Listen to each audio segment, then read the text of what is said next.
je vous propose avec recul de revenir sur cette fameuse soirée que vous n'oublierez certainement pas. Non, Cette date on du ne l'oubliera lundi jamais. 7 Comment, septembre qu'est-ce qui s'est 2020. passé? Je me rappelle pas. Alors, on a tous découvert une publication Instagram sur ton compte, Marie Garret, avec pour légende donc une photo, un fond noir avec marqué Marie Garret est décédée cette nuit.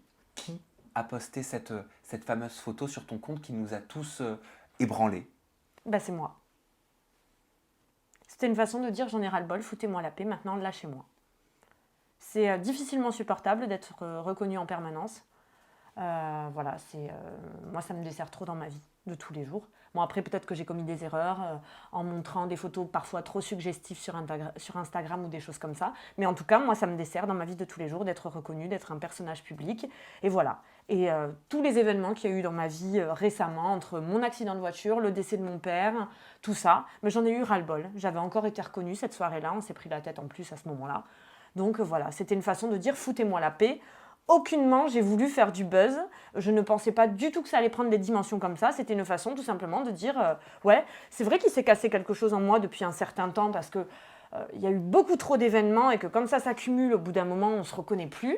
C'est vrai que ce soir-là, il y a encore eu la goutte d'eau qui a fait déborder le vase parce que ne pas pouvoir avoir une soirée tranquille avec son homme et ne pas pouvoir se disputer tranquillement. On se C'est dispute bizarre jamais à dire, tranquillement. mais vous On se pouviez dispute pas, c'est jamais ça? tranquillement, Ben mais non. on n'est jamais Ben dans non. notre intimité, on ne peut jamais vivre les choses en toute intimité. Donc voilà, c'était une façon de dire foutez-moi la paix, j'ai disparu, je ne suis plus là. Et c'est vrai que des fois, j'ai déjà pensé à changer de nom. J'aimerais tout quitter, j'aimerais me refaire un passeport, me refaire une carte d'identité et que tout mon passé soit effacé. Je regrette aucunement tout ce que j'ai fait, mais c'est cette image publique qui devient lourde à force.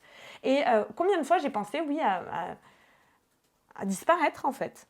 À Et disparaître là, en termes d'identité? d'identité à disparaître tout simplement. Et là, je ne sais pas pourquoi, ce soir-là, effectivement, j'avais fait un petit peu l'apéro, il y a eu cette dispute et voilà, j'ai disparu, j'ai voulu disparaître. Donc, quand tu as fait ce poste, bon, on va se parler en toute franchise, hein. Quand tu as fait ce poste, t'étais saoul? Non, Tu revenais d'une soirée? j'étais pas saoule. Non. J'étais pas saoule, on avait fait un petit peu l'apéro.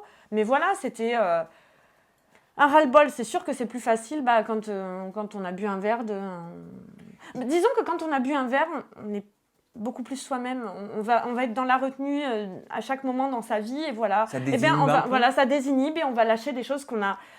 J'en avais gros sur la patate et voilà, c'est sorti. Mais est-ce Le qu'il mojito m'aura aidé à lâcher les choses, mais voilà. est-ce qu'il faut être vraiment dans le mal pour poster Je une pense telle image et une telle légende sur Instagram? pour poster quelque chose comme ça, il faut être dans le mal, oui. Et- T'étais mal ce soir-là? Ah oui, j'étais mal, mais ça faisait un certain temps que j'étais très mal. Voilà. Parce que le ras-le-bol, quoi. Le ras-le-bol d'une vie trop lourde, de beaucoup de travail, ça c'est vrai, mais aussi de tout ce qu'il y a à côté, quoi. De ne jamais pouvoir être tranquille. Dorian, avec ton regard à toi, comment est-ce que tu as vu ce poste? Est-ce que tu l'as compris? Ben moi le poste au début, je savais même pas qui il était. On m'appelait quoi. La maman de Marie m'appelait pour me dire que Marie était décédée quoi. Donc quand il y a eu cette dispute, nous, chacun est parti de son côté. Je suis retourné la chercher quand même parce que bon, j'ai dit ça se fait pas de la laisser toute seule. Bon, je savais que j'avais des amis sur Port-Camargue qui étaient pas loin qui pouvaient la récupérer.